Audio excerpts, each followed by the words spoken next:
Good morning class. We had a previous session of the chapter that is Nationalism in India. We studied about the civil disobedience movement, the non-cooperation movement, the salt march and all the various type of government responses and people responses also. Now we are going to see that how the participants, which were the poor class, the rich class, the middle class, these participated in the movement and what were the reactions to the British policies, or we can see to the British government. First we will see the rich class. The richer class, which was in this government or in India, the richer class, what did it did? It was an enthusiastic class. Enthusiastic class means it was rich in money, rich in wealth-wise, economic prosperity, everything was richer in these classes. So for this point we have that these richer class were active in movement. Active in movement because they were financially also good and they could also prosper the movement. They could also help for the benefit of the movement. Secondly, they had a hard hit by trade depression. Now we have studied in the previous session that we had the world economic depression, that was Vishwa Arthik Mandi. So this richer class was much more hit by the trade depression because the prices were increasing, the demand for the goods was decreasing. So it was a hard hit for these richer class to import and export and for their economy. Third point here comes that the cash income disappears. Cash income means whatever income they were getting from the demand of goods for export, import, all that was disappeared. This was the condition of rich class. Now secondly we have the poor classes, which was the majority in India, that is poor class, which do not have any privileges or any we can see money wise also these classes very poorer, and also we do not have given so much importance in this poor class. Poor class is not taken into consideration. So here was that they want two rank techniques. First of all, the poor class had no income, they had low wages, low income, but the revenue or the tax which was imposed on these poor people was much more. So first of all, this poor class was participating in the movement so that they can be relaxed from the revenue which they have to pay or tax which was imposed by the British government on them. Secondly, the Congress was unwilling to support it as it feared it would upset rich pieces. Now what was the problem with Congress? The Congress did not support this poor class. Why? Because it feared that the richer class will get upset because they are getting finances, they are economically prosperous and they are richer in class or richer in money. So the Congress was fearing that rich class would not support him. So the Congress were not doing much for the benefit of these poor classes. Now third we have the business class. Business class is the class we can say a working class also, right? Business class want protection against import of foreign goods. Now what does business class want? What does business class means? We have the working class. The business class is not considered as a rich class or a poor class, but it is a middle section which is a business class or working class. Now what did this business class want? It wanted protection of foreign goods. They should get import of foreign goods, they should get protection, they should get security, they should not be relaxed from the taxes, any type of revenue tax, any type of income tax, anything. Secondly, this business class supported civil disobedience. The mostly part of the people of this business class was supporting the civil disobedience movement which was led by Gandhiji. And then secondly, it provided financial assistance for CDM because it was a working class, so it could arrange finance or it can arrange money for the assistance of the civil disobedience movement. Whatever finances the civil disobedience required was assisted by business class. Now we had some famous industrialists which also were actively participating in these movements. The famous industrialists, we have two names the famous. First is G.D. Birla. These are the famous industrialists.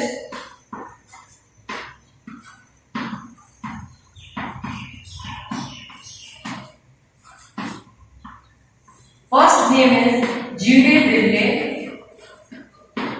and second name we have is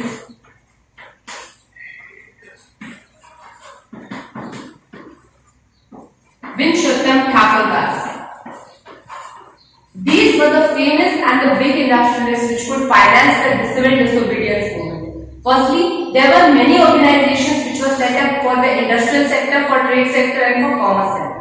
The first we had the Indian Industrial and Commercial Congress in 1920. 1920 we had a setup of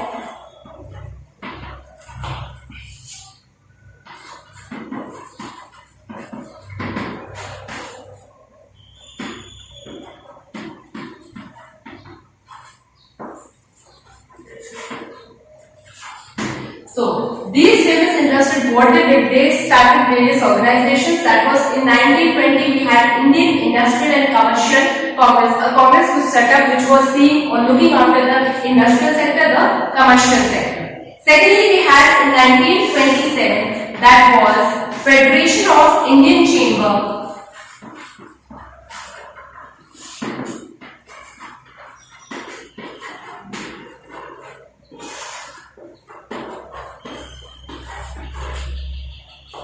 of Commerce and Industry.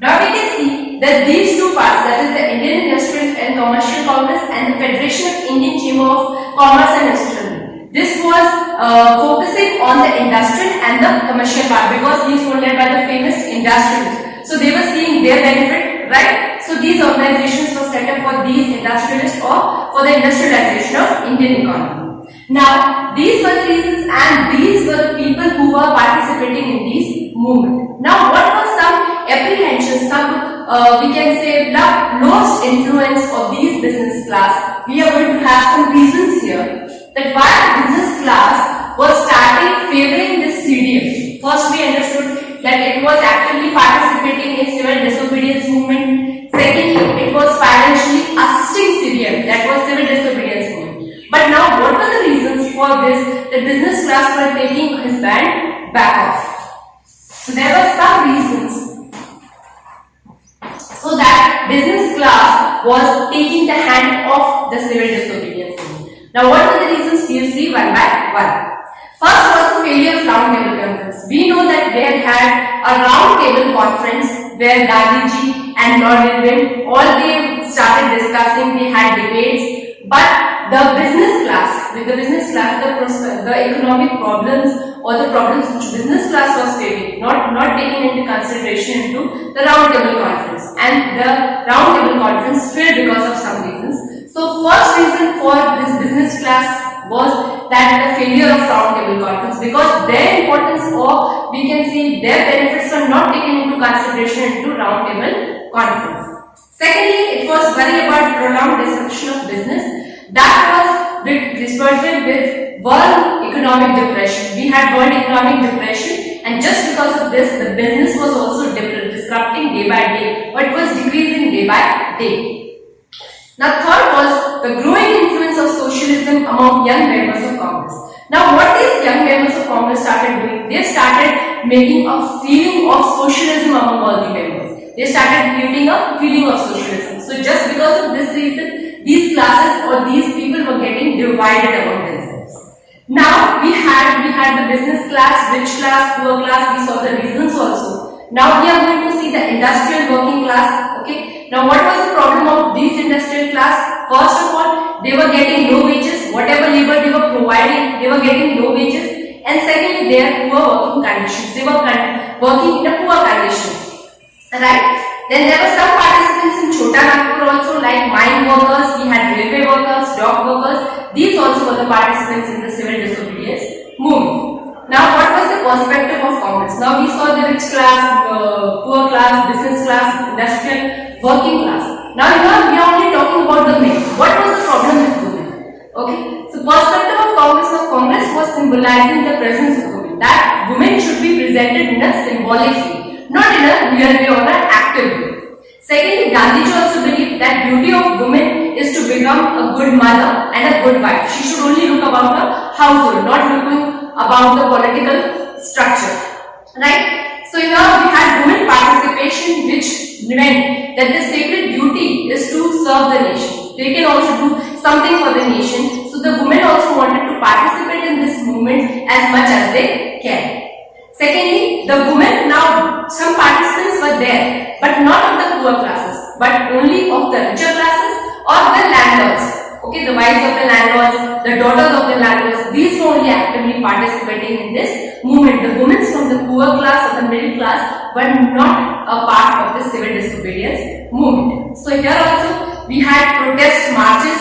Secondly, we had manufactured false salt, we had picketed foreign cloth and liquor shops. So women also were taking actively participate in this movement by doing all these. They were started protesting, marching. They were also helping in manufacturing salt, which was made legal after the salt march, which was led by Gandhiji. Third, we had picketing foreign clothes, not using foreign clothes, and the liquor shops also be closed. Now they saw the civil disobedience movement, the participation we saw. Now what were the limits of the civil disobedience movement? Why civil disobedience movement was in a limited structure and limited space? Now we have here limits of civil disobedience movement. So first of all, that Dalit participation was not limited. Dalit participation means the untouchables, right? People who call the Harijan or the untouchables. These participation was limited. These people were given a limited rights or limited duties to follow. Secondly, Ambedkar demands separate electoral formulas.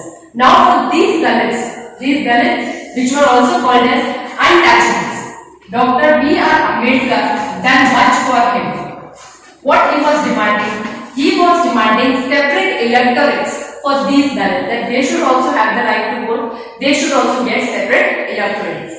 Gandhiji believed that separate electorate would slow down the process of the integration into society. Now Gandhiji was not in the favor of giving them or giving these Dalits separate electorate. Gandhiji believed that if we are giving separate electorate to everyone, then it will slow down our integration or it will slow down our economic prosperity. Then there was a Pune Pact. 1930, we had a Pune Pact. Okay, here we had Dr. B.R. Ambedkar, which was asking reserved seats for these Dalits, reserved seats for the depressed classes, the scheduled caste or the scheduled tribes. Then there was a depressed class association was also formed for these reservations so that they can get separate electorates. Now, these 1930 when we have the depressed class of the Dalits, the scheduled caste and scheduled tribes asking for separate electorates, there was a problem of religion after. Now we had Hindus and Muslims also. When Hindus were getting rights to elect or right to vote, Muslims also started demanding for the separate electorates. So the Muslims were feeling alienated from Congress after fall of NCA. Now non-cooperation movement, when it joined with the Khilafat issue that was made by Muhammad Ali and Shaukat Ali, that also slowed down the economic prosperity of the Muslims. Okay, everything was be done for the Hindus, not for the Muslims. So now what comes? Differences over the question of representation in future assemblies. Now there was a difference or there was a questioning of representation, that what will be the representation of Hindus and what will be the representation of Muslim structure.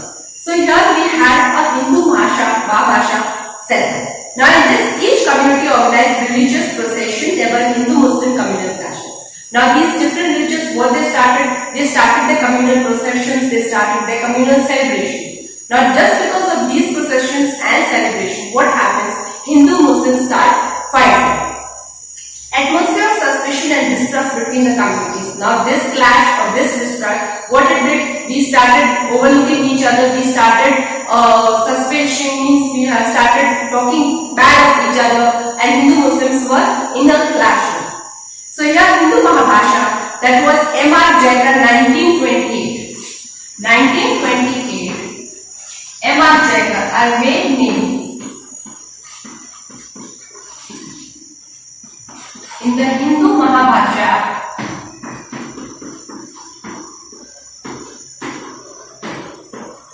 now what does M.R. Jaikar Hindu Mahabhasha 1928 said? This one person, M.R. Jaikar, was against to demand or against to give separate electorates for Muslims. Right? So this also made a difference between Hindus and Muslims, because Muslims were not being given any separate electorate. Only these electorates or these electing voting rights were to Hindus. Now what in this said? This said we have another name, that is Jinnah. M.R. Jaikar we had from Hindu Mahabhasha 1928. Now we had a Pakistani name also, that was Jinnah, or Muslim name also Jinnah, who was demanding reserve seats for Muslims. Here also we saw that first B.R. Ambedkar started asking reserve seats for the depressed classes, then Jinnah started working for the reserve seats of Muslims.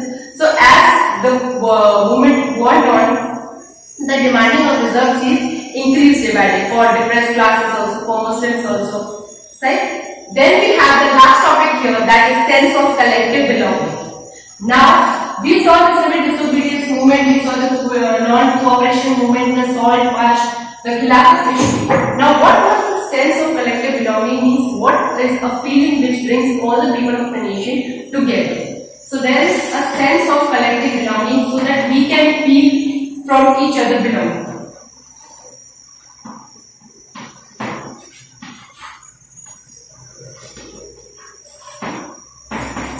So here the topic comes, that is sense of collective belonging. Collective belonging means a connection to each other. Okay, connection between people, connection between persons. Now first we have experience of united struggle. Now the struggle was not of only of one person, but it was a struggle of whole nation. So you can see the unity of struggle, right? So there was an experience of united struggle. United struggle means everybody was fighting for its struggle.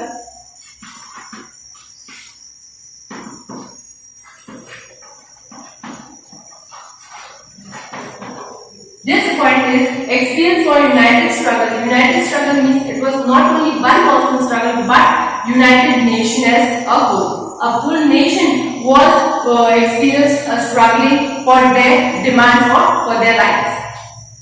Secondly, history and fiction. If we are living in a nation, we have the same shared history, right? Okay, if I am having a history of my own, if I am having a history of India, then you will also, being an Indian, will share the same history.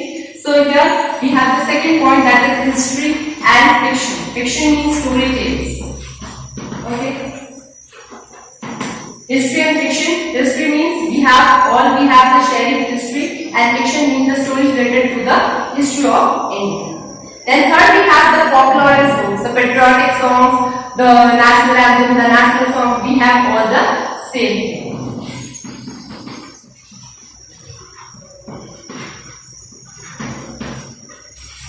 So folklore and songs. Then we have popular prints and symbols. Now we have same prints, same symbols. We are symbolizing something, and the most important symbol in India was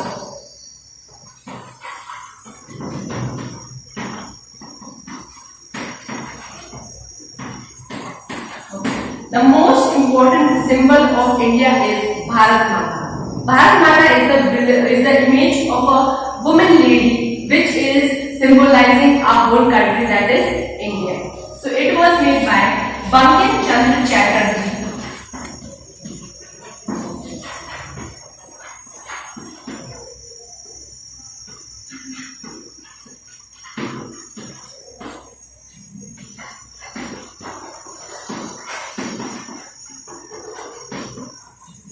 So he designed, Bankim Chandra Chatterjee designed the Bharat Mata, who is a woman symbolizing India, right? Then we had Vande Mataram, which is our national song also. That was also composed by Bankim Chandra Chatterjee.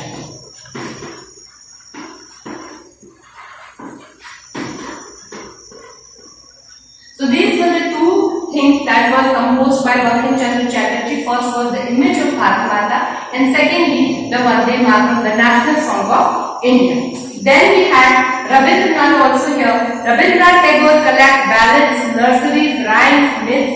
Indian became taking sense of pride in nation and Indian history. Now Rabindranath Tagore also, what did he do? He started collecting ballads, nurseries, songs, rhymes, myths, all connected to India ocean, right? So for this, Indians were feeling pride that we are living in India. We were taking pride in living in India. We were taking pride in being an Indian, right? So that comes to a point, that sense of collective belonging. And Gandhiji, what he did, he also designed one thing. He designed a Swaraj flag for India, right? So we had the national flag, we had the national song by this. So this was a collective belonging, which a sense was developed between these points among the Indians. Thank you.